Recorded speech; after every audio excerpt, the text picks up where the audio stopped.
Hello and welcome. In this video, we want to find the side length of a cube when we are given the volume. So we have our cube here and we have a volume of 125 centimeters cubed. And we want to find the side length of this cube.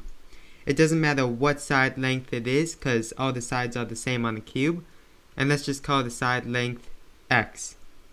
So the formula to find the volume of a cube is volume equals x times x times x, because all of our sides are x and we have length times width times height, and our volume of this cube is 125.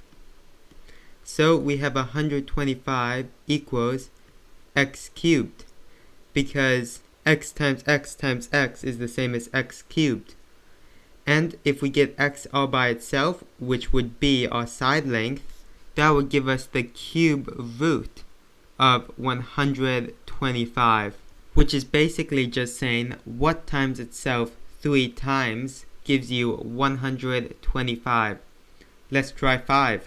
5 times 5 is 25, times another 5 is 125. So our side length of this cube is 5 centimeters, and we can prove that by subbing it back into our cube. So if this side is 5, this is 5, and this is 5, 5 times 5 times 5 is 125.